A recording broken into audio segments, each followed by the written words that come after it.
My name is Zero from WUSC-FM in HG1 Columbia, and I'm here with Asheville-based bass music producer Murkury. How you doing, man? Whoop, whoop. Yo, I'm good. Thanks for having me out. Yeah, man. So, what got you into making music?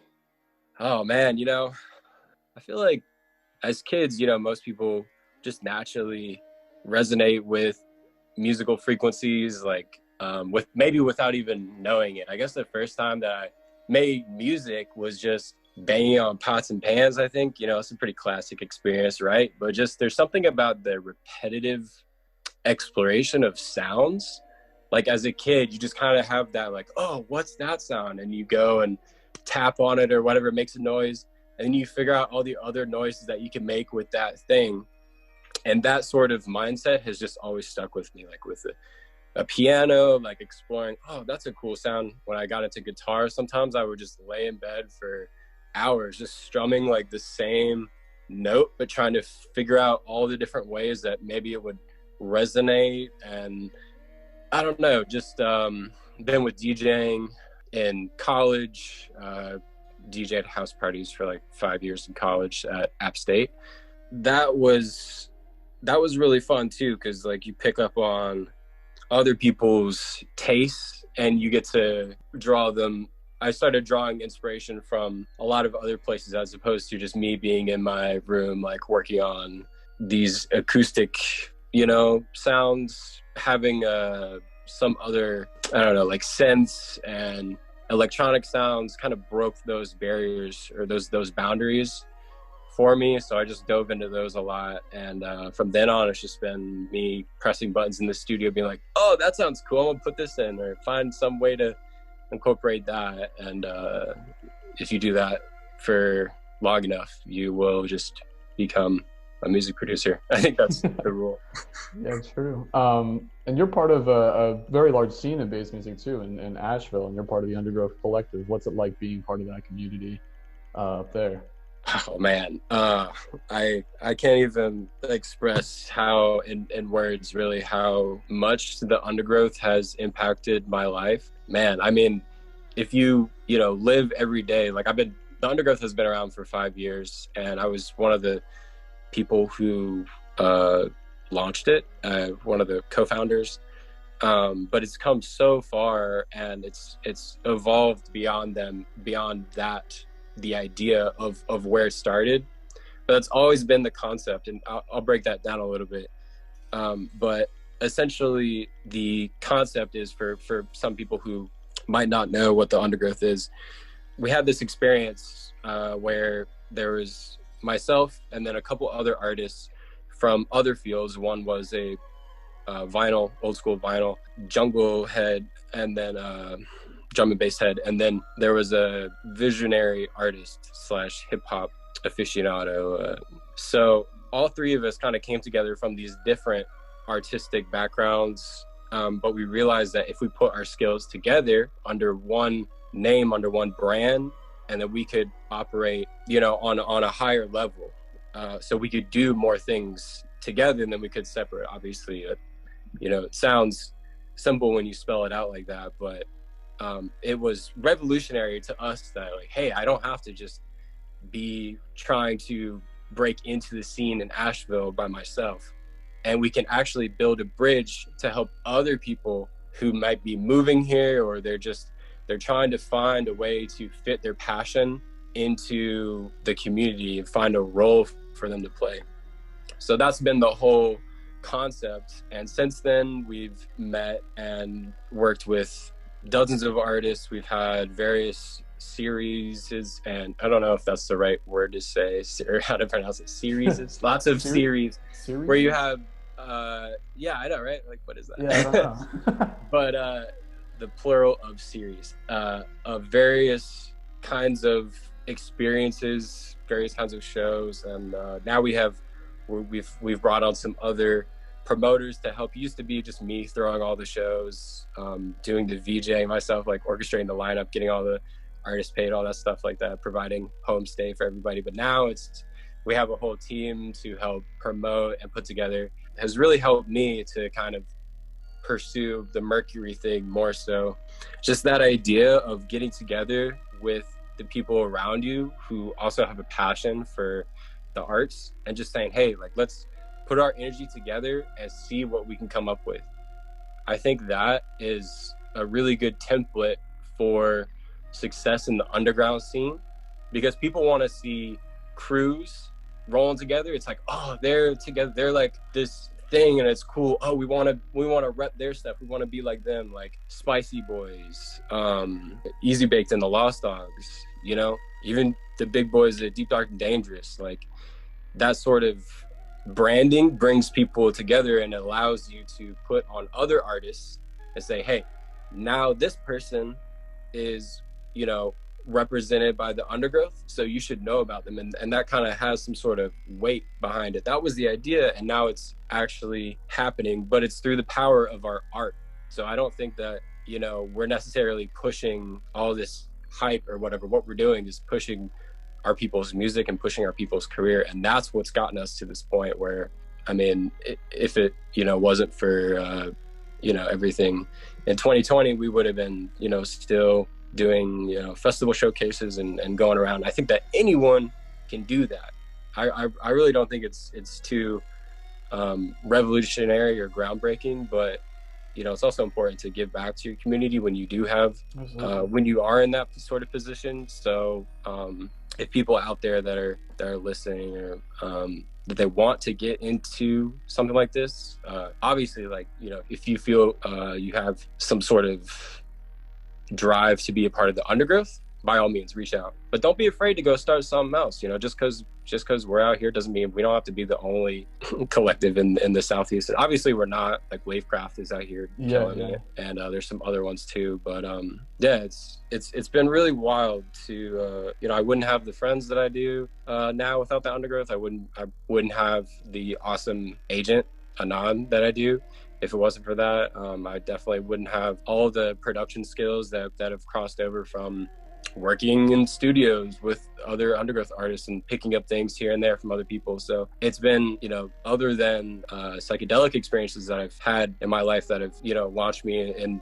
further into my creative process, I think this has been the biggest influence to help me level up. So big ups to the undergrowth. Yeah, no, for sure. And I've been to a few of the events that you guys put on, and like that inclusivity and the sense of community definitely shines through in the way that you guys are just having a great time doing your thing, you know? There you go. Which ones did you end up with, if you don't mind me asking? Was it one of the Flow events that we had? It was I didn't even know who was playing. I just had a friend who was like, hey, come out to this event. I had never been, and it was free, right? Yeah, it was a great time. Nice. That's what's up. Yeah, I miss that, all the good times that we've had, and hopefully we'll have again at some point. Once things, you know, settle down and calm down a little bit. So, I mean, you've put out a good bit of music, and as well as mixes this year. Do you have any favorites that you put out either recently or earlier on?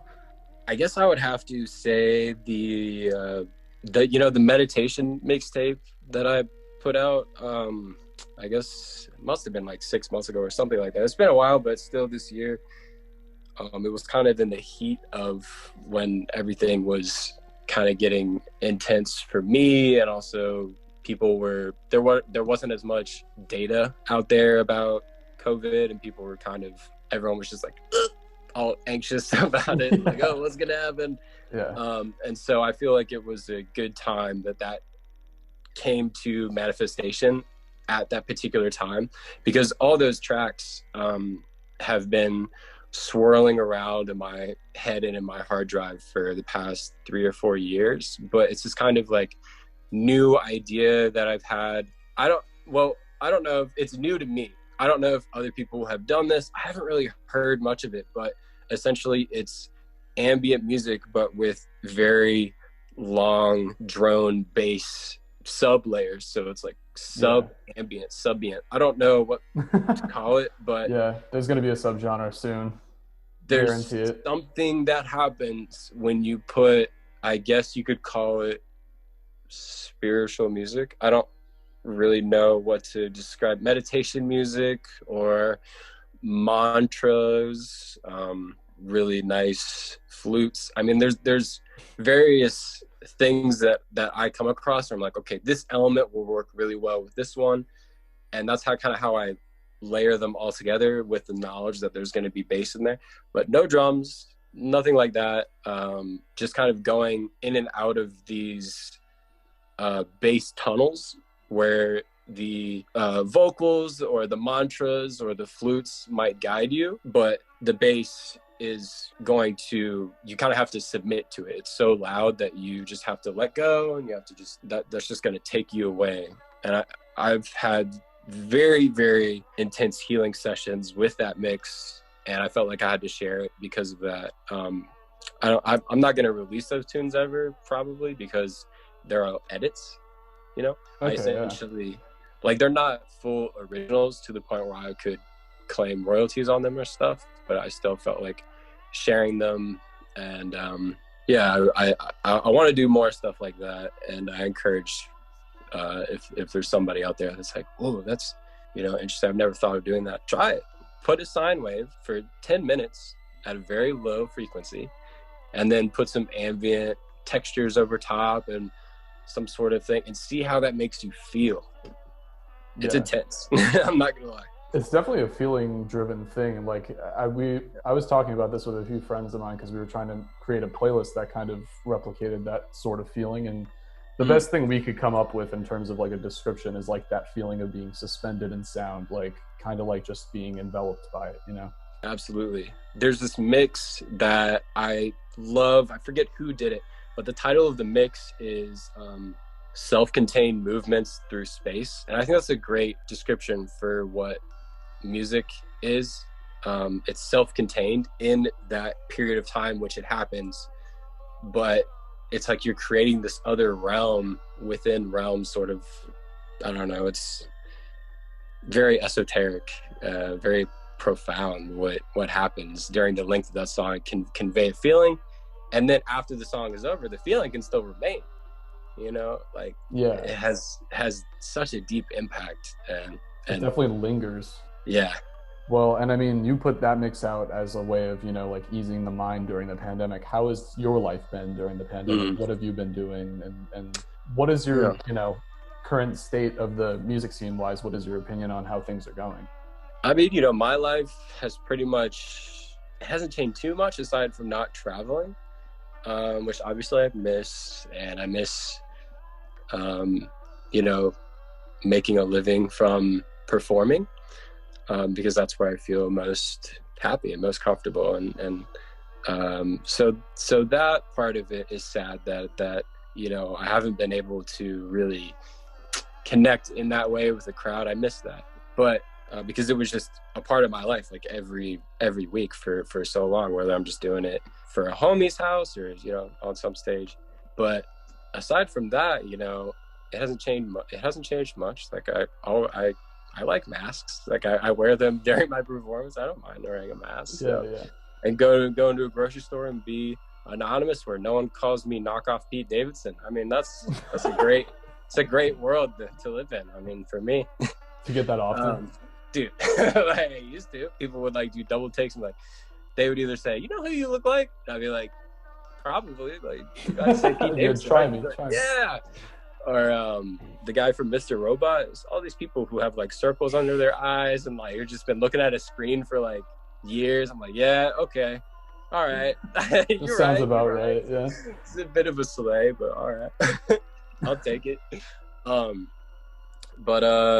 you know, it's real heavy out there. It's real dense. People are struggling to find answers in a world that, you know, everyone can make their own truth now. There's all this talk about fake news, misinformation, disinformation is at an all-time high. So everyone can just stay in their bubble, have their own truth, have their own reality, have their own idea about how this should go with the pandemic and whether states should lock down or not, or any number of topics. So it's really hard to navigate through that. And I think it's had a great effect on our community here in Asheville and the mental health aspect. It's really hard because, you know, people who used to get that sort of connection from festivals and whatnot, now they're just left stranded. And I think there is sort of a returning to how, you know, electronic music live performances kind of started.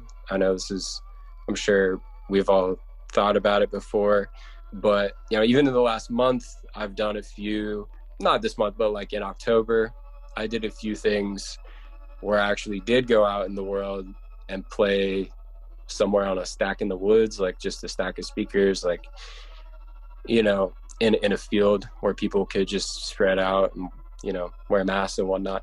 And even then, it's weird because there's this feeling that's in the back of your head, just this weird energy that's looming during those events or for anywhere you go now. It's in a crowd of people. But I guess I've never really felt uncomfortable in that sort of element, you know?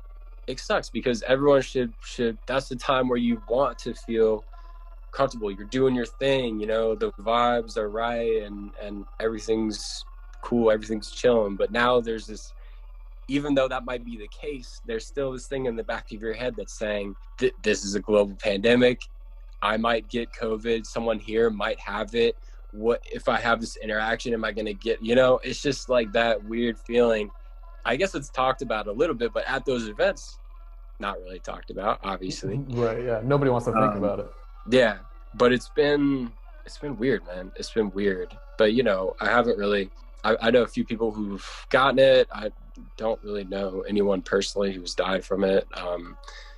It's just you know, everyone's hurting financially in my circle. And I think the mental health has just been the hardest thing to get through. And if anybody needs some help that's listening to this, I would highly encourage some things that have been helping me, just getting outside, doing a little bit of exercise when you can, and looking into some Wim Hof breathing methods, breathing techniques, like the Iceman, that dude who climbed Mount Everest with just like shorts on and like no shoes or something like that.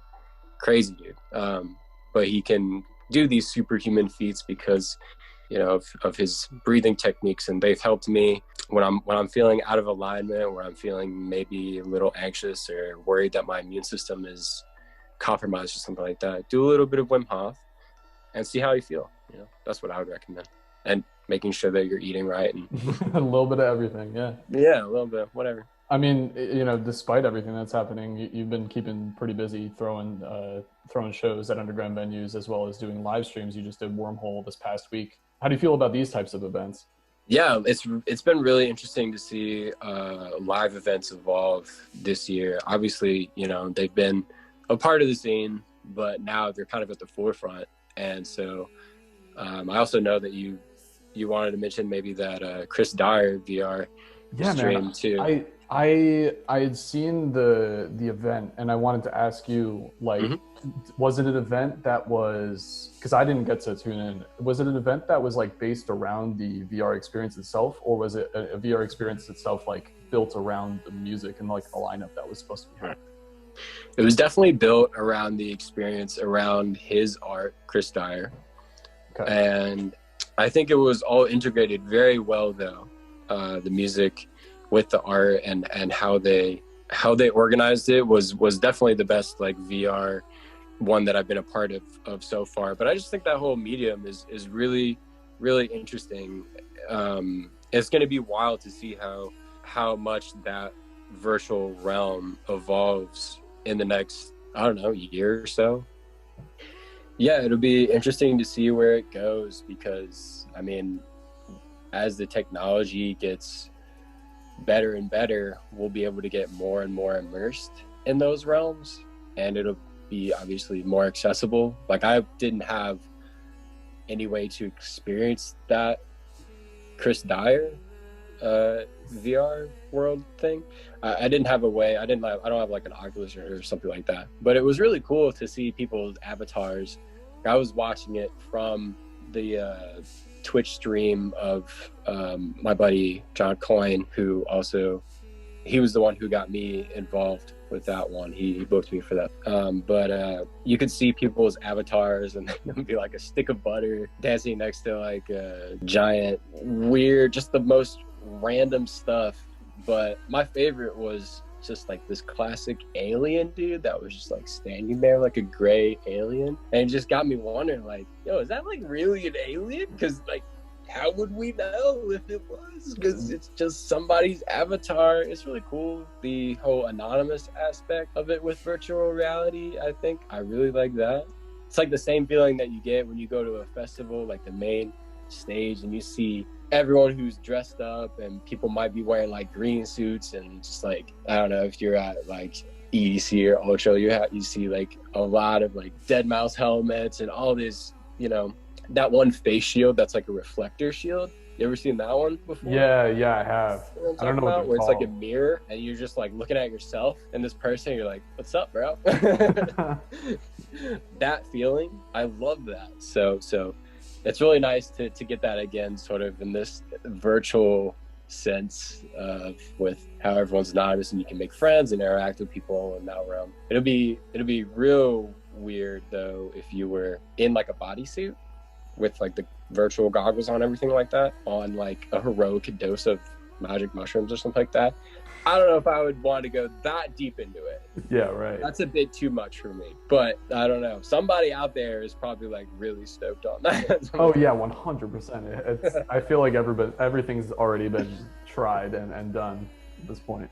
Yeah, so yeah. fun. And then the Burning Man VR one too, that was pretty cool, just of how insanely detailed and like the quality of those graphics, or however they constructed that world with Android Jones and Paul Stamets got together and made that happen. But wow, that literally felt like a video game that came out recently, you know, as opposed to like Super Mario World, sort of, that houses these really dope pieces of art, which is what the Chris Dyer experience felt more like.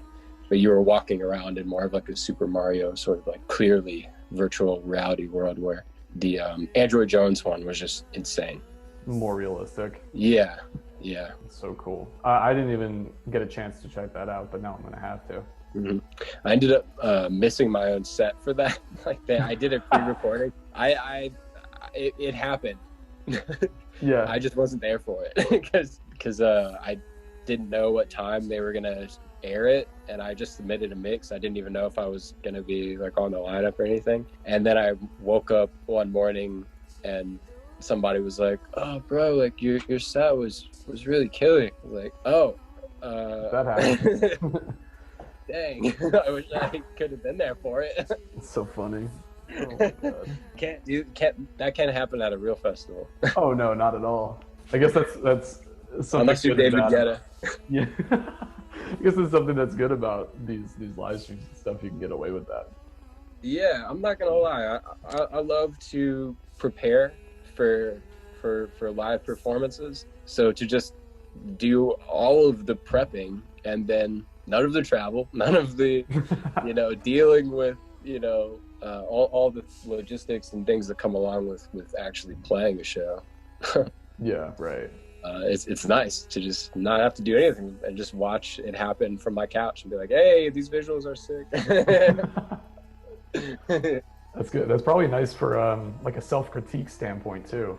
You have to just sit back and watch you do your thing and be like, all right, this is what I did there and this is what I did here. For sure. Yeah. That's cool, man.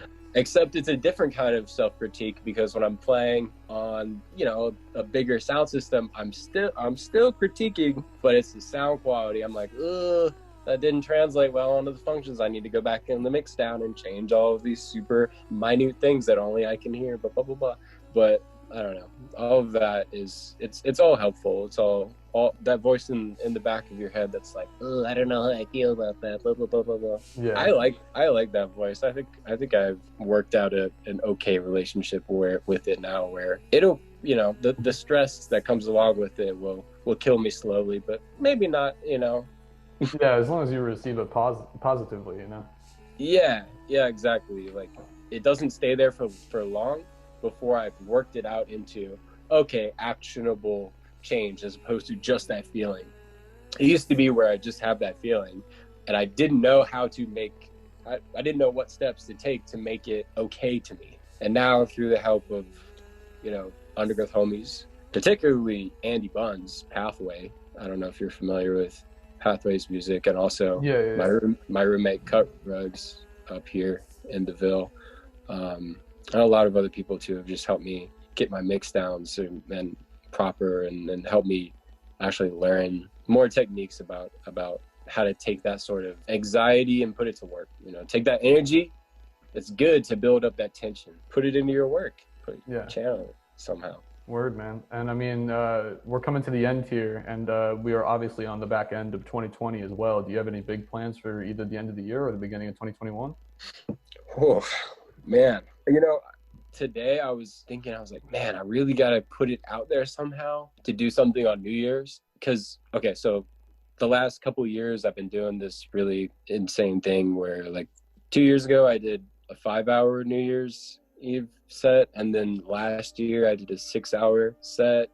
This year the goal was to do a 7-hour set, and then obviously next year will be 8 hours, 9, 10. I just want to keep going, add an extra year for no reason, just to do it, just to make it like a really weird, crazy thing until I die. I don't know why, but it's just like this thing I really want to do, just to push myself to do it. But I don't know how that could happen now. And I guess I'm thinking about maybe trying to do a live stream from here at my house and just do like a sort of half vinyl, half digital set again, like I did last year, but just an hour longer and a bunch of different stuff.